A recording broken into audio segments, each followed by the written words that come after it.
Please welcome Jayvian Hong. Hello, can everyone hear me well? Cool. As you've heard, my name is Jayvian Hong, and my colleagues call me Jay, so can you. I have been working in Miniclip for a little over 5.5 years now. And as you guys know, the games industry changes super fast every year. So the things that I've done and I'm doing today has been changing quite a bit, quite rapidly in the last 5 years. So yesterday, if you were here at the publishing and investment panel, you hear that I work on publishing deals, where I work with developers to sign their games on board. And now today, I'm working closer to Apple and Google, who are our big partners, as a platform management manager. Now, before I start, I just wanted to get an understanding of the floor. You know, who am I speaking with? What do you guys do, right? Can I just get a show of hands if you are a developer? Can you just raise a hand? Cool. And for those who have released a game, can I get a show of hands? Wow. Okay, I have some really experienced people here in the room. And out of all the different ranges, mobile, PC, console, who here works for mobile games? Who makes mobile games? Quite a few of you. Console games? PC games? Right. So we have a good mix here today. Cool. Just before I begin and before I start wabbling along, has anyone here heard of Miniclip before? Yeah? Good, good. I have been to conferences. People are like, Miniclip, what do you guys do? So yes, we're off to a good start. But do you want to guess when the Miniclip started? Any guesses? You might have to shout louder if you're at the back. Anybody wants to guess? 2002? Any other guesses? Come on, don't be shy. 2007? 06. Cool. Any more? 2000? 04? 05. 85. The right answer is 01 was when Miniclip first started. Now, if you, like me, are very young to know about the dot-com crash, so you can see that in the year 1994 up to early 2000s, there was a huge hype in the US where people say, internet is going to be the next big thing. Everybody wants to go on .com. But unfortunately, they hyped it up too much that the entire bubble kind of burst in 2001. And in that same year, a very brave young man called Robert Small decided that he wants to start a games company. Not just any games company, but an online games company that allows people to play games for free. Now, if you think of it now, it's quite easy for us to understand it because obviously, free-to-play is it's out there, right? We all know about free-to-play. But back in 2001, where the market was dominated by PC, console, suddenly there's this young man deciding people should be able to play games for free. So that kind of was quite a huge revelation. And that kind of sparks a lot of developers, now giving them opportunities to make games. Because no longer that you need a team of 100 people to make games, you can now make games in your bedroom and still have a place to release it. And Rob, who is still our co-founder and CEO, he started this small studio in miniclip.com. I wish I have a photo, but I don't. Back in 2001 in Guildford in the UK. But his big break was really this video or this game called Dancing Bush, which, as you can see, you can kind of maneuver ex-President George Bush to do the dance move that you want. And this video went really viral back in early 2001 to 2002. So it generated over 1 billion views. Again, today, 1 billion views is not that big anymore, but back in the day, 1 billion views was massive. So from that, he managed to grow the business across 4 different countries now in Europe. I'm based in what I call the boring office in London, where the legal, commercial, finance teams are. And I call these two the fun office, the Portugal and Italy. So the difference is the Portuguese office, they house most of our developers now. We are 300 people strong, and Portugal alone has almost 200 of our employees. They develop our own games, mostly 2D, whereas our studio in Italy mostly make our 3D games. So there are about 50 people there. So altogether, under Miniclip, there are 300 of us. And I know some people ask me, Jay, so what's the Swiss office about? It's our registered office, and I will not say anything more. So overall, in the last 9 years since we moved into mobile, we have generated over 2 billion downloads. 2 billion downloads, guys. We had a huge party this year to celebrate this. Obviously, it's an impressive achievement from the Miniclippers, given that we've only really actively been involved in mobile in the last 9 years. But what I find interesting about this 2 billion downloads is over 50%, at least, of these downloads were generated organically. So even to this date, most of our mobile downloads come from organic players, meaning our players share with their friends, get their families to come and play. We spend a small amount, in comparison to our competitors, we spend a smaller amount of our users acquired. How do we do that? Maybe I'll share some tips. And of these 2 billion downloads, we find that most of our players are male audience. They are aged 18 to 35, which is the kind of best age for all games developers out there. They are huge, highly engaging. But what's more important is this 30% of female audience is also growing as we speak. So it's a good news that we see more and more female gamers coming into our ecosystem as well. Now, what I find even more scary is on a daily basis, we have over 24 million people coming into Miniclip games to play. So I was thinking, how can I put this in better context? So I did a quick Google search to see how many people does Norway have. Does anybody know? What's the size of Norwegian's population? Yeah, around 5 million. It's 5.3 million to be exact. I did my homework. So that means over 5 times of Norwegians come into our games to play on a daily basis. And that to us is a huge privilege that we don't ever take for granted. We really, really appreciate these 24 million people coming in on a daily basis. This just blows my mind every time when we talk about this. Now, how did we achieve that? A lot of people have asked, Miniclip, you guys have been around for so long, since 2001. You've done the website, you're now in mobile. In both platforms, you guys have done great. What's your secret sauce? Now, to be really honest, the biggest, not that secret sauce that we have, is we work with people. At the core foundation of Miniclip, we have always been a publisher. We've always been one, we've been a platform in the beginning. And now, even though we are a developer ourselves, we love working with people. We think it's impossible to be successful yourself in this industry. Things change so quickly. And even with 300 people at Miniclip, we still can't do everything. We still need to collaborate and work with people to have better ideas, better games, improving ourselves. Because from that, you learn. A lot of times people say, oh, but you guys are so big already. What else do you want to know? But no, we don't come up with all the game ideas, all the best game ideas in the world, right? You need to collaborate with people to come up with all these new ideas. And from there, we can share with you what we've learned from marketing, publishing, selling games for so long. And you can share with us what you think make your games great. And from there, we grow together. Now, I've always said that there are many ways to cut a pie. But if you make the pie bigger, everyone gets a bigger slice.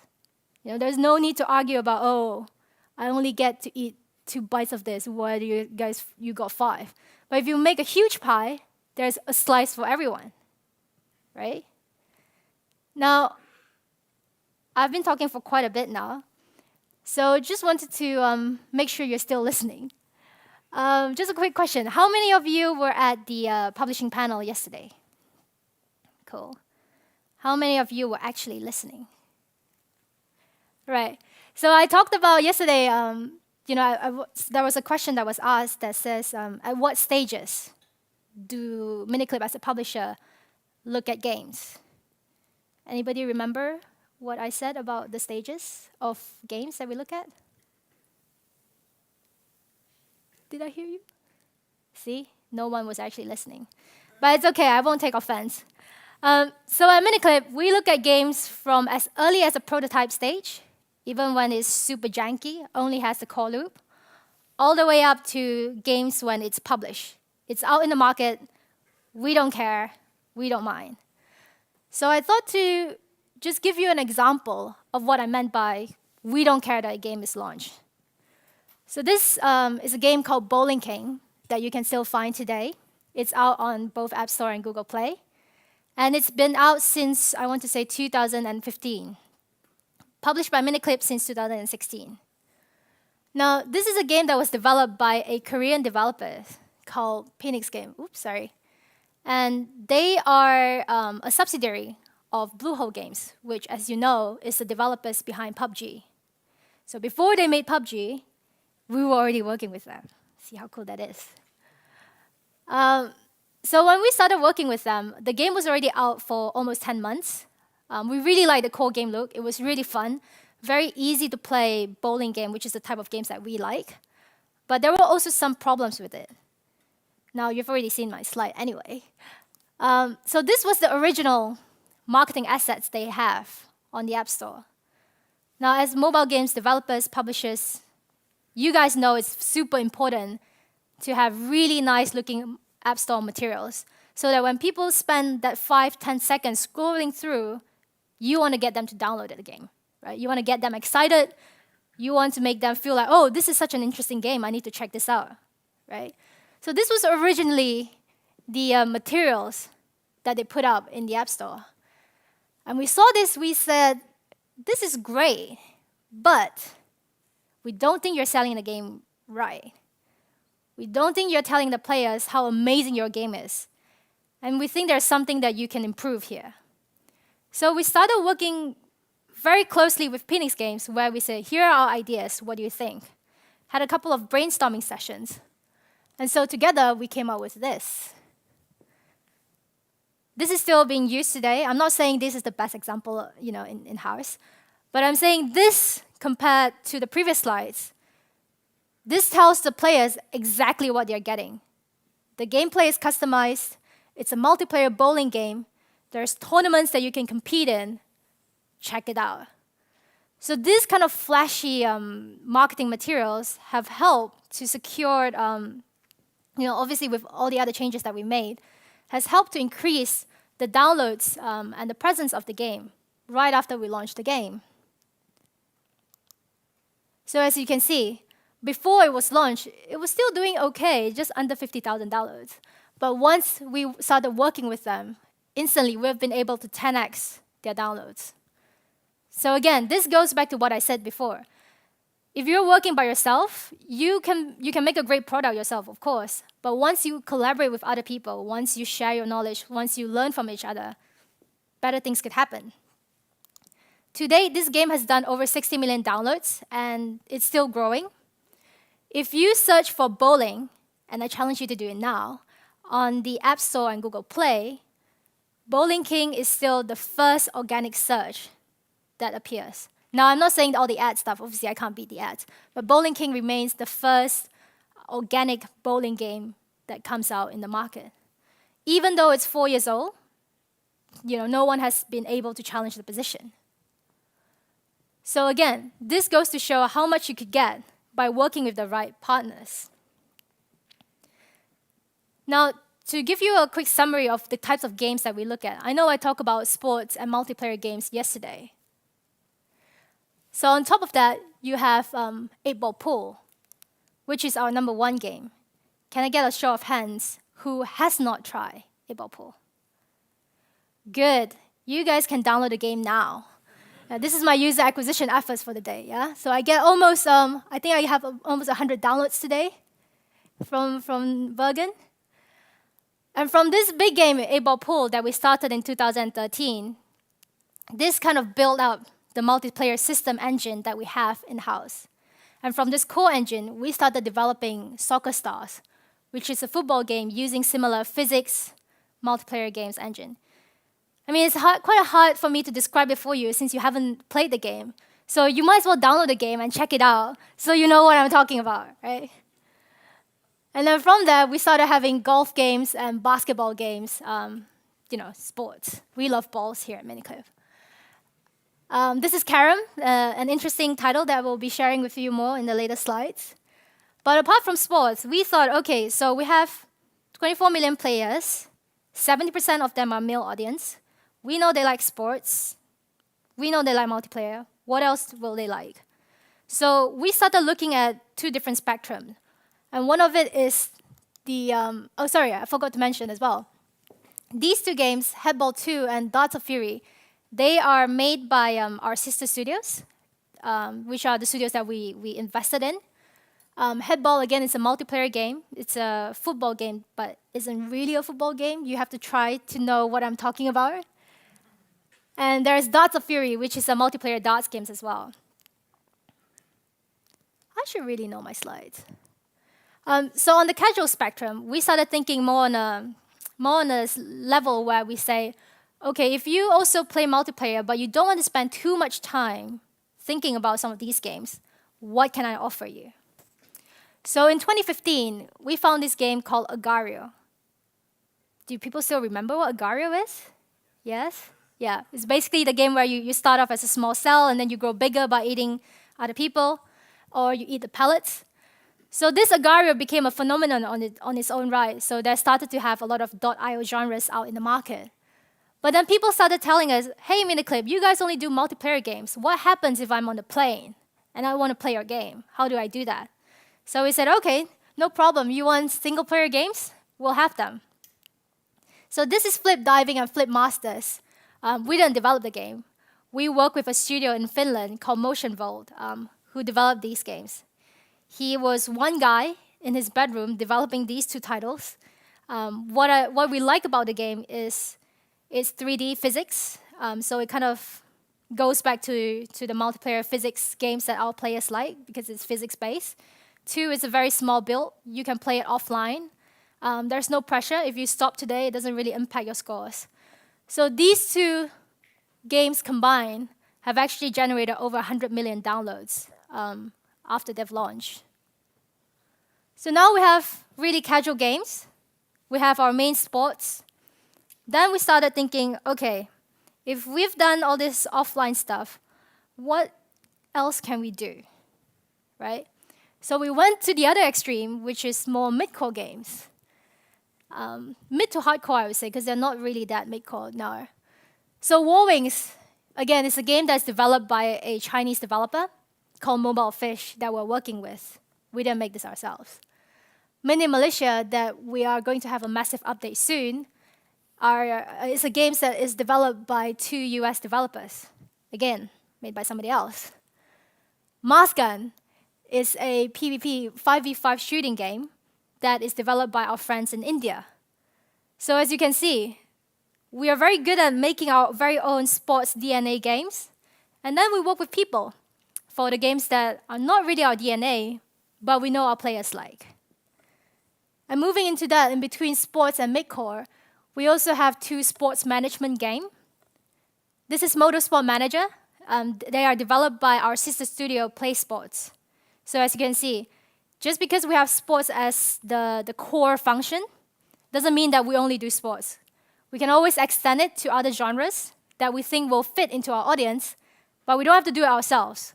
We don't have to do everything ourselves. We just work with developers who are really good at what they do to make it happen. So I talk about the types of games that we like. Now I'm also going to look into what we call the emerging markets. Is everyone still around? Are people falling asleep? I see a lot of nudges. So if you find my name weird, that's because I come from this beautiful country I call home.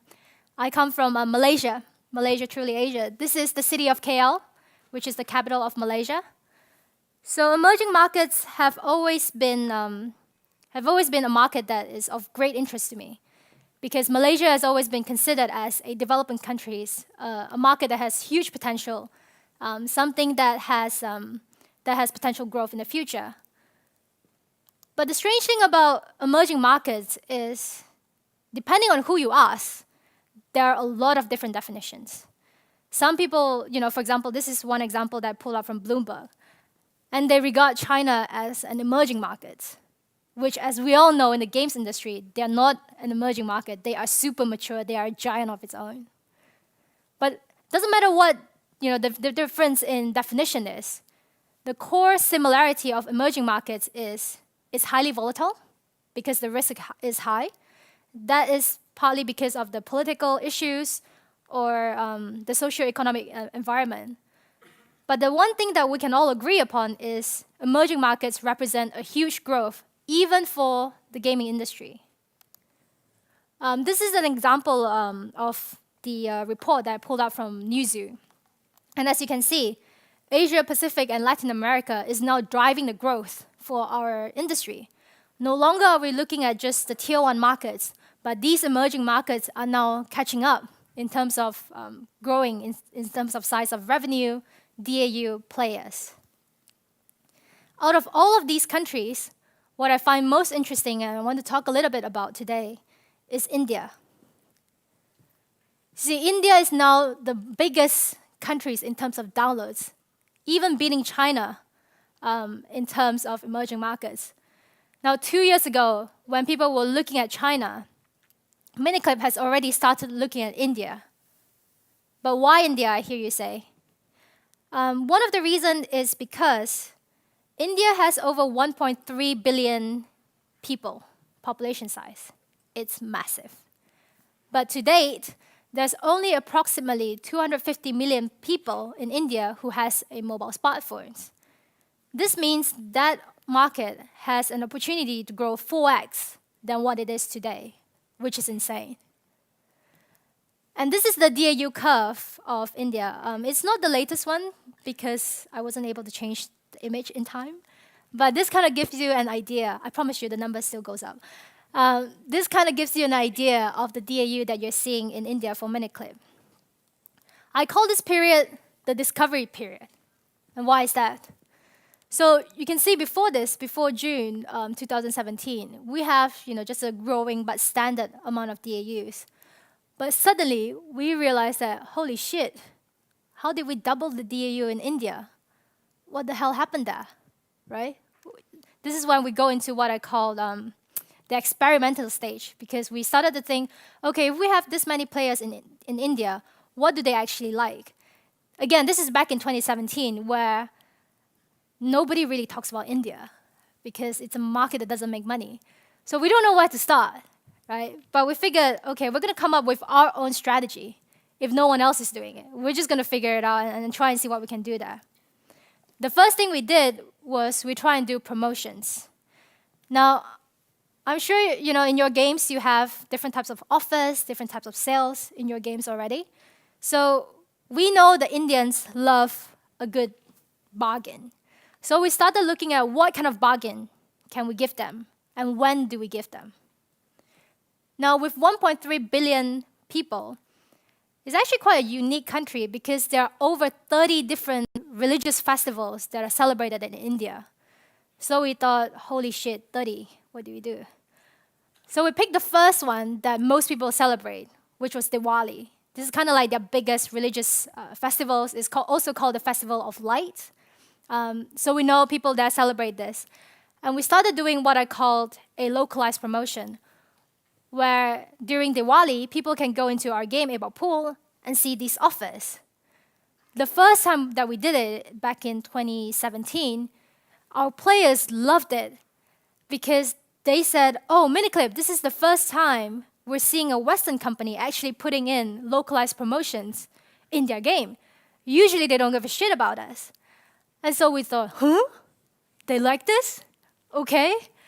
Then we started looking at local partners because, again, we love to work with people, right? We said, okay, if this experiment works, that means we kind of know a little bit about Indians, but not good enough. So we started looking for local partners who we can work with to try and improve ourselves. Now, these guys, Paytm and PhonePe, has anyone heard of them before? Yes, one clever people behind. I'm not saying you guys are not clever, but I'm just saying he's cleverer. So PhonePe and Paytm, they are one of the largest telco networks in India. But they don't just do telco. They also do things like payments. You can pay in their app. You can pay your bills. You can buy stuff. You can buy pay your phone bills and stuff like that. And we all know that one big problem with India is credit card is not common there. It's very difficult to apply for a credit card, so it's not a common payment system back in India, especially in 2017, right?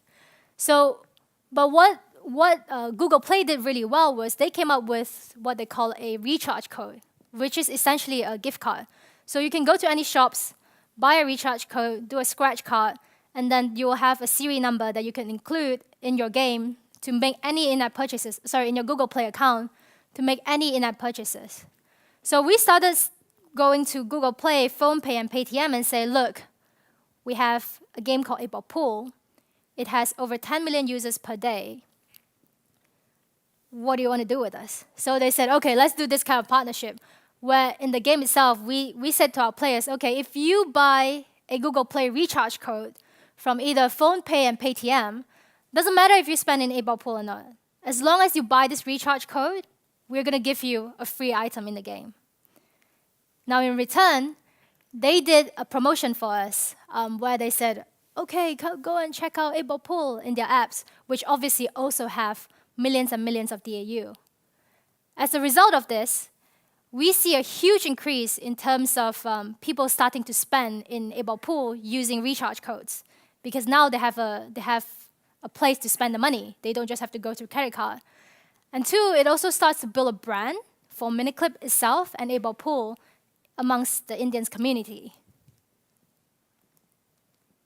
The third thing that we did was we said, okay, what else do the Indians love apart from offer and being able to pay? One of the biggest industry in India, as you know, is Bollywood, right? They like the Bollywood stars, they like the Bollywood movies. So my first initial suggestions was, let's go and work with a Bollywood star. And then my team said no. They said to me, Jay, we make sports games. Why don't we look for sports stars first? Which I thought, okay, great idea. If we have a sports stars, maybe our sports players will like, the kind of sports stars. So we went to approach this guy called Sachin Tendulkar, which is the greatest batsman in the history of cricket. We did a promotion with them where we started selling his branded cue called the Sachin Saga cue, and then we shared the revenue with him. And this cue was so hugely received because, again, people were like, oh, rather than a pool player, you approach a cricket player to do this collaboration. Again, they were very surprised with the things that we do. They're like, oh, these Western companies are just pulling different things out of their pocket. So this went live, I think, in 2018, and that went really well. And hopefully, that means we get to do Bollywood stars soon. And last but not least, we also start working on the product itself. Because if we're really serious about the market, if we really want to show to our players we care about you, the least we can do is to localize the games. We don't localize it to too many languages. I believe we do about 15 to 17. But Hindi, which although isn't the official language in India, is starting to grow more importance as we see more and more of these Indian players coming to the market. And combining all of these learnings in the last 2 years, this is what I call the acceleration state of Miniclip. So this is when we said, okay, we've done a couple of experiments. We kind of know what works, what doesn't work. This is the time to strike. So we go back and figure out, okay, we do sports games really well. And we have these different types of sports games already out in the market. What else is missing? What other sports do Indians like? Anybody here know what kind of sports do Indian players like? Cricket? Yeah, what else? Polo? Not that much, but okay. Tennis? Yes. But you see, these are the classic stereotype sports games that we know the Indian players like. And there are already a ton of cricket and tennis games out in the market when we're looking at it, especially made by Indian developers for Indian players. So we thought to ourselves, okay, we're good at sports games, but we don't want to go directly in competition with these Indian developers because they know their players too. So we went sideways. what else do the Indian players like? And we discovered this game called Carrom. The right pronunciation is Carrom, but you'll hear the English call it Carrom, but it's Carrom.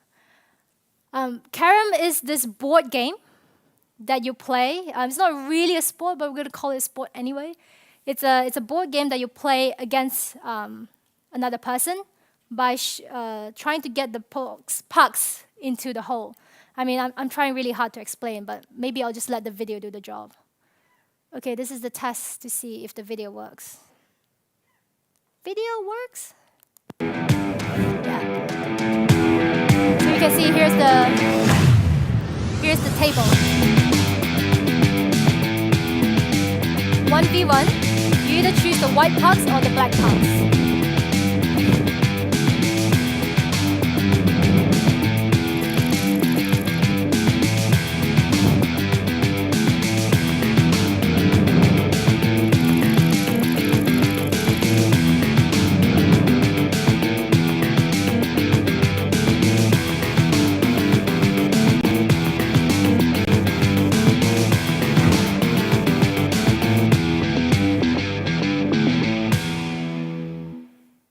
So if you have played Miniclip games before, you'll know that Carrom actually captures a few of Miniclip games' essence. One is its multiplayer. Two is super simple and easy to pick up and play. And three, which is another layer that we add especially for Carrom because of our Indian players, is we keep the download size very small. So normal games will require about 100 to 150 megabytes downloads, but Carrom is only 50 megabytes. So if you haven't played it, check it out. So because of that, because of the all these combined learnings as well that we've done, Carrom is now one of the top games out there in the Indian charts. There are also other Carrom games out in the market, but because of these small niches, small nuances that we've done in the game, we've been able to push it out to become one of the biggest and growing games out in India so far. I think that's it from me today. Thank you very much.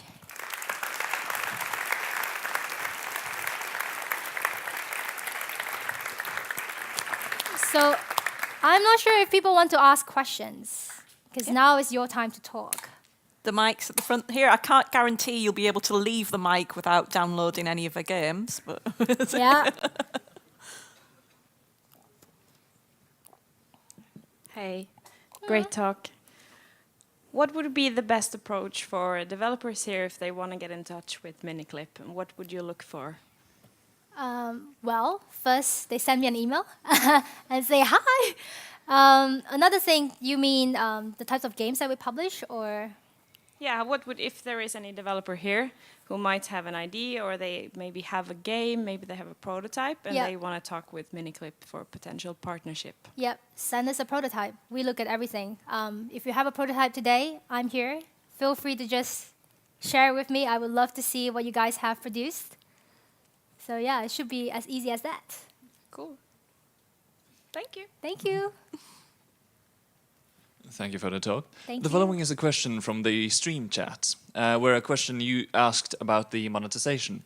Are there something in the works to sort of stop users from spending too much money, or is it more about quote-unquote hunting whales? I wish there were whales for us to hunt. But again, if you've played Miniclip games, you'll realize that even if you don't spend, I shouldn't really be saying this, but even if you don't spend, you can still progress in the game. Because, again, compared to our competitors, although we're constantly looking for ways to monetize as well in the players, it's not really our front, back, and center kind of goal. Our motto have always been allowing people to play games, even if it's for free. So we don't really have a policy where we want to try and push players to spend. You don't have to spend. If you buy, great, because that means I get to have a glass of beer after this. But if you don't, that's okay. You're still, very much free and open to enjoy the games however much you want. And I should also say, despite India being an interesting emerging market, because it's such a huge market for everyone, if you're thinking that you're going to make millions and millions and millions of dollars from that market, I'm sorry, you won't. It's just not as matured as obviously Tier 1 and Europe yet. But if you're thinking, okay, in the next 5 to 10 years' time, I hope that the players in this continent will be able to try my game, will be able to see the games I produce, then yes, that's a good market for you. Thank you. Cool. Any further questions? Okay, thank you. Cool. Thank you so much, everyone. I will be around if you have any further questions. Thank you.